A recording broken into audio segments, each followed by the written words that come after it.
Hey, magandang umaga. Ayan, coffee muna tayo Starbucks. Okay, so, tayo natin sa Earl dito, no? Punta kami doon sa east side dyan sa may Marcos Highway. Papacheck namin yung motor niya kasi may onting error, no? Ayan, so, waiting lang muna tayo, no? And then, coffee muna. Ayan, coffee ride, no? Okay. Hello, pare. Morning. Hello. Diyan yung video tayo. Dito na sa live para makita yung gabuhan. Dumating na si Panyero Earl. Ayan. Tignan mo naman, sa motor pa lang wala na. Pare.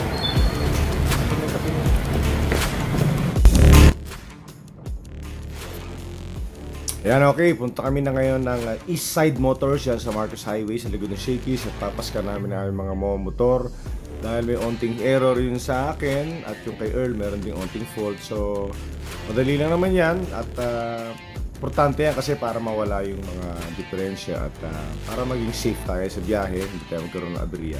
At tumuno na ma-address yung mga issue at alam niyo naman mga electronics, yung mga motor natin at medyo maselan siya. Kailangan nating bigyan ng pansin ang mga ganitong sitwasyon para palagi tayo maayos sa biyahe dahil mostly long ride ang gagawin natin dito sa ating motor na ito para safe tayong lahat, okay? Good morning, si Panyero Earl. Magandang umaga po. Ayan, dito kami ngayon sa east side, no? Sa ito east side ng Tipolo to, Marcos Highway. Ito yung check up lang naman. Ito yung motor ni Panyero Earl, di ba? Kita mo, yung pogi niya. Yan namin sa akin. Yan yung mga nagpapagawa. So, alika, pare, silip tayo sa loob. Yan, ito na east side, no? Yan, oh. Daming pyesa, oh. Yan. Yan, di ba, oh. Yan. Uy, parang makina ko. Oo nga, eh.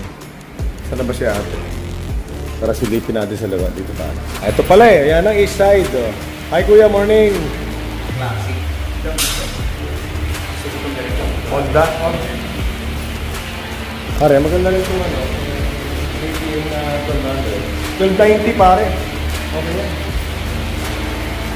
Pare naman classic oh.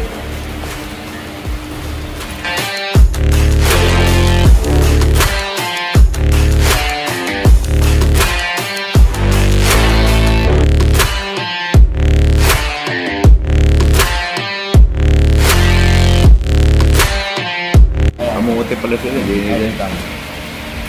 sila tinapos eh. Adjustment calibration. Oo. So itutuloy mo. Pwede mo i-calibrate? Pwede naman. Kamote pala sila, hindi nila tinapos. Bakit hindi tinapos motor? Nung nabili ko ito pare, walang fault. Kaya lang hindi bumababa. May na sila na hindi bumababa. Tapos, ang ginawa nila, dahil hindi nila ma-detect, software upgrade.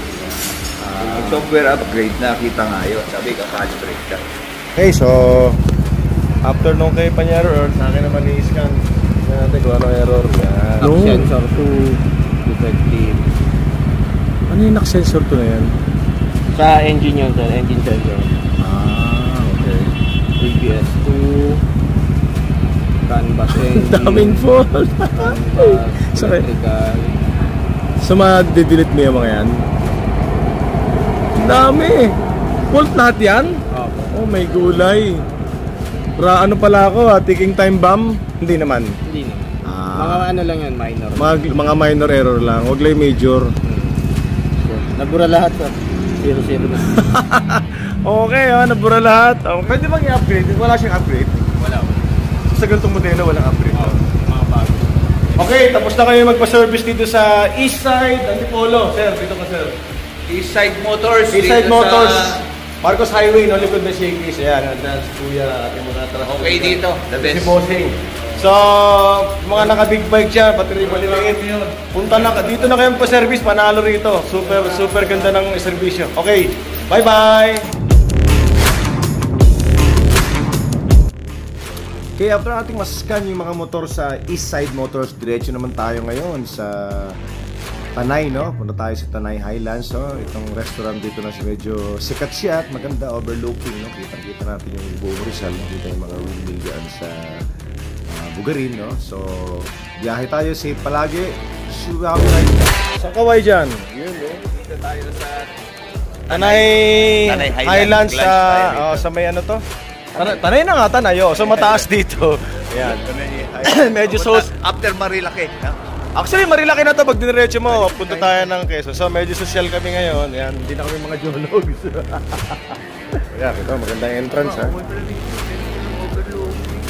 Ayan, ha? Okay, so, ayan. Ayan, kitang-kita yung windmill. So, ayan, ano muna kami, eh. Anong oras ko na? 11:50. Okay, sakto, alas 12. Tama, alas 12. So, lunch muna kami. 11:55. Tanay, okay. Tanay ano? Tanay Highlands. Tanay Highlands after Marilaki. Ayan. Ano sarap to? Ano ba to? Pwede. Oh, sige. Ito sa akin. Parang mas Ito sa akin. Ayan. Ako, kuya, ano? Ano to, pork o beef? Meron ko sir, ano? Hindi, beef ako. With pork. Parang masarap to, mas recommended mo dyan. Ano muna tayo, ang tawag dito? Tapa, tinapa ba yan? O ano? Yun lang yun.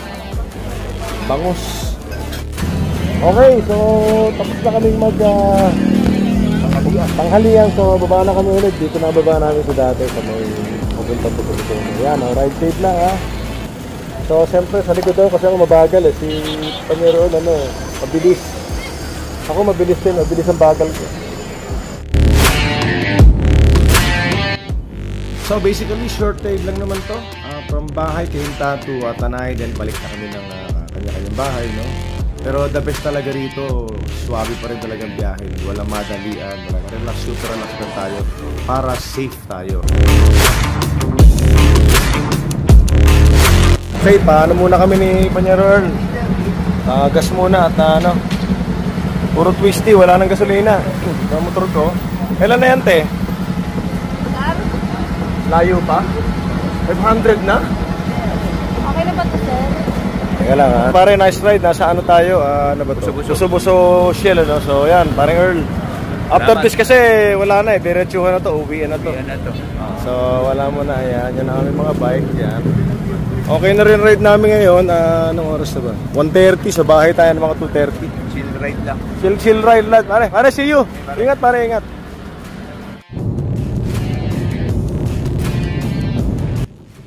Diyan nagtatapos ang aming short ride papuntang Tanay, no?